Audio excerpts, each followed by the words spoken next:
कहते हैं समय 4 युगों में बंटा है, सत्य, त्रेता, द्वापर और कलयुग। लेकिन इन सब में सबसे रहस्यपूर्ण, सबसे कूटनीतिक और सबसे निर्णायक युग द्वापर युग था। यह वह समय था जब धर्म 2 पैरों पर खड़ा था, अस्थिर, डगमगाता हुआ। धरती पर राजाओं का वैभव बढ़ रहा था, परंतु मनुष्यों के भीतर असुरक्षा और लोभ भी उतनी ही तेजी से बढ़ रहा था। इसी युग की सुबह हुई थी जब सप्तर्षियों ने अपना स्थान बदला, आकाश ने नई दिशा दिखाई और पृथ्वी पर घटनाओं की एक ऐसी श्रृंखला शुरू हुई जिसने भविष्य का चेहरा बदल दिया। द्वापर युग में सभ्यताएं तेजी से बढ़ी, महान नगर बने, मथुरा, हस्तिनापुर, इंद्रप्रस्थ, द्वारका। राज्य सिर्फ भूमि से नहीं बल्कि सम्मान, युद्ध और कूटनीति से चलते थे। राजाओं के शस्त्र तेज थे, पर उनके मन संशय से भरे रहते थे। और फिर इस युग ने वह क्षण देखा जिसने मानव इतिहास की दिशा तय कर दी, श्री कृष्ण का अवतरण। उनके जन्म के समय 8 ग्रह एक दुर्लभ योग में खड़े थे। संसार जैसे उनकी प्रतीक्षा कर रहा था। कृष्ण का नीलवर्ण शरीर, उनकी वाणी, उनका चित्त, उनकी लीला, सब कुछ रहस्य से भरा हुआ। वृंदावन में उनका बचपन देव दानव संग्रामों से भरा।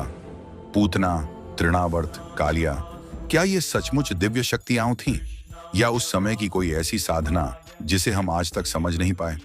कृष्ण बड़े हुए और युग को दिशा देने मथुरा पहुंचे। कंस का अंत हुआ, लेकिन असली कहानी तो अभी शुरू हुई थी। दुनिया धीरे धीरे एक महायुद्ध की तरफ बढ़ रही थी। एक ऐसा युद्ध जो सिर्फ कौरवों और पांडवों का नहीं बल्कि धर्म और अधर्म का निर्णय था। महाभारत, कुरुक्षेत्र का युद्ध द्वापर युग का केंद्र बन गया। कहते हैं उस मैदान में लाखों योद्धा मरे।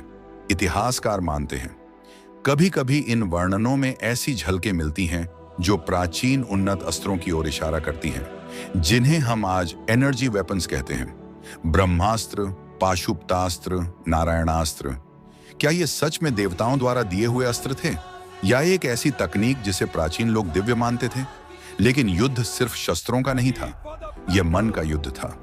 कृष्ण का गीता उपदेश आज भी उसी रहस्य को खोलता है कि धर्म का निर्णय हमेशा अंदर से आता है। युद्ध समाप्त हुआ, अधर्म गिरा, धर्म जीत गया, लेकिन संसार ने अपनी सबसे बड़ी कीमत चुकाई। महाभारत के बाद कृष्ण समुद्र तट पर खड़ी नगरी द्वारका चले गए। एक दिव्य वैभवशाली नगर जहां से यदुवंश दुनिया पर शासन करता था। लेकिन पुराण कहते हैं एक समय आया जब समुद्र ने द्वारका को अपने भीतर समा लिया। हजारों वर्ष बाद जब वैज्ञानिकों ने समुद्र के भीतर खोज की तो वहां सड़कों, दीवारों और महलों के अवशेष पाए गए, मानो पुराणों की बातें इतिहास में बदलकर सामने खड़ी हों। लेकिन सबसे बड़ा रहस्य कृष्ण के वंश का अंत। यदुवंश इतना शक्तिशाली था कि धरती पर कोई उसे हरा नहीं सकता था। फिर वह मिटा कैसे? पुराण कहते हैं यह कृष्ण की इच्छा थी, क्योंकि युग पूरा हो चुका था और कलयुग को शुरू होना था। कुछ इसे शाप कहते हैं, कुछ योजना, कुछ कर्मफल, परंतु सच्चाई आज भी रहस्य है। और फिर कृष्ण वन में गए। एक तीर, एक संयोग या एक नियति। कृष्ण ने शरीर छोड़ा और उसी क्षण कलयुग का आरंभ हो गया। द्वापर युग समाप्त हुआ, पर अपने पीछे छोड़ गया महाभारत, गीता, द्वारका, कृष्ण और अनगिनत रहस्य जिन्हें आज भी विज्ञान और इतिहास पूरी तरह समझ नहीं पाए।